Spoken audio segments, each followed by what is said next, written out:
지난 2월 스페인 주재 북한 대사관 습격에 가담한 혐의로 미국에서 체포된 한국계 미국인 크리스토퍼 안의 보석 요청이 받아들여졌습니다.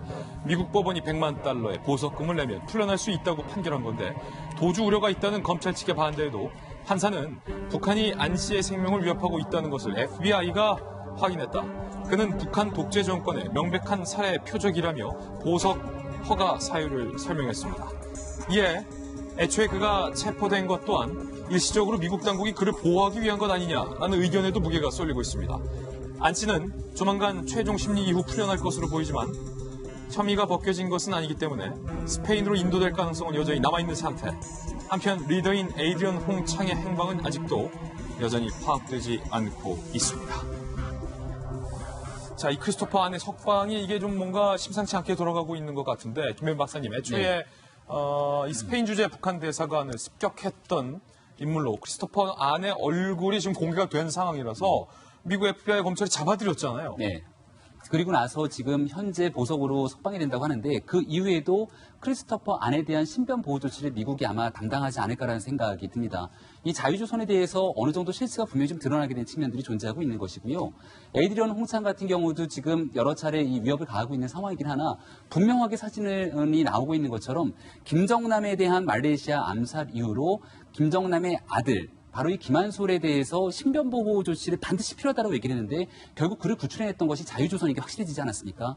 그렇다면 이를 바라보고 있는 북한 입장에서는 사실 지금 뭐 세계적인 평화에 대한 언급을 하기도 합니다만은 전 세계가 지켜볼 수 있는 말레이시아 바로 그 국제공항에서 끔찍하게 김정남 이복형을 암살할 수 있었던 것도 사실 북한의 또 다른 이면의 민낯인 것 같습니다. 그렇다면 미국 입장에서는 저러한 자유조선으로부터 특히 지난 2월에 있었던 하노이 정상회담을 앞두고 자유조선에게 뭔가의 이 정보를 제공받은 것이 아니냐는 얘기가 나오고 있는 측면이거든요. 따라서 지금 현재 미국이 여러 가지 루트와 경로를 바탕으로 이런 자유조선의 핵심 인물들을 보호하기 위한 조치들에 나선 것이 아니냐라고 하는 분석에 힘이 실리는 것 같습니다. 예.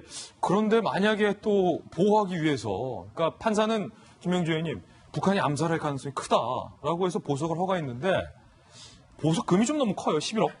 그렇습니다. 11억을 누가 낼지 모르겠습니다만은 또 이번 과거처럼 또 공개적인 모금, 또 비트코인 이런 것들 통해서 전 세계에서 보석금을 지원해 줄 수 있는 가능성이 있다고 보여지는데 이제 보석을 함에도 불구하고 스페인 그 쪽의 범죄인제 조약에 따라서 스페인에 넘어갈 수도 있는 부분이고 여전히 그럼에도 불구하고 미국 측이 크리스토퍼 안이라든지 이런 부분에 대해서는 보호하지 않을까 그렇게 생각이 들고요. 또 왜냐하면 FBI가 공식적으로 위협이 있다라고 인정한 상태에 있는데 문제는 아마 트럼프와 김정은 간의 관계, 앞으로 북미 간의 관계가 어떤 식으로, 왜냐하면 김혁철조차도 이 사건을 통해서 굉장히 문책당했다는 얘기가 있었거든요. 그래서 그런 부분들이 아마 정치적, 정무적 판단이 곁들여질 것이라고 보고, 그렇기 때문에 지금 이 단체 입장에서는 말하자면 다음 김정은의 차세대라는 얘기를 하지 않으려고 하는 그런 의도가 차단하겠다는 거죠. 김정은을 위협하는, 개심죄에 걸리지 않겠다는 의지는 분명히 있고, 다만 북한 동포를 해방시키겠다는 얘기로 정리하는 것 같습니다. 미국 법원의 판단도 상당히 지금 주목되는데 지금 21세기를 살고 있는 우리, 얼마 전 김정은의 지시로 이복형이죠. 김정남이 독극물로 잔인하게 살해된 게 몇 해 전 일이었어요. 북한 김정은이 마음만 먹으면 김한솔이든 에이드리언 홍창이든 아니면 이번에 석방된 자유조선의 주요 인사들을 마음만 먹으면 암살할 수 있다. 법원도 이렇게 판단한 거예요, 미국 법원. 네, 맞습니다. 이번 판결을 통해서 크게 두 가지를 알려주고 있습니다. 하나는 크리스토퍼 안을 비롯해서 자유조선이 위험하거나 범죄 인물이 아니다라는 게 알려진 거예요. 무슨 말이냐면 이 사람이 다른 범죄 경력이 없더라. 그리고 또 하나는 해병대에서 6년간이나 복무하고 봉사활동을 성실히 한 사람이다. 그리고 스페인 대사관 들어갈 때 칼이나 이런 걸 가지고 있었지만 쓴 적이 없다. 이런 거를 통해서 이 조직이 위험하거나 나쁜 조직이 아니다라는 것을 명시하고 있습니다.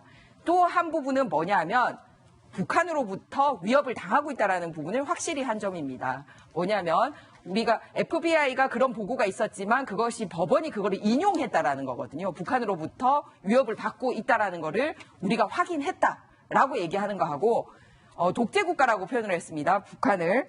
독재 정권의 표적이 되고 있다라고 명시를 한 부분입니다. 그렇기 때문에 이 사람들이 오히려 위험한 사람이 아니고 오히려 이 사람들이 위협을 받고 있는 사람이다라는 부분이 이번 판결의 의미지 않을까라고 생각을 합니다. 그런 의미에서 그동안은 오히려 미국에 있는 게 안전하지 않았나라는 생각이고 또 오히려 스페인으로 인도가 되는 게 미국에 있는 것보다 오히려 북한으로 송환될 가능성이 높기 때문에 이후에 신변보호 대책이나 이런 거를 변호인단들이 마련하는데 주력을 기울이겠다라고 하는 점입니다. 예.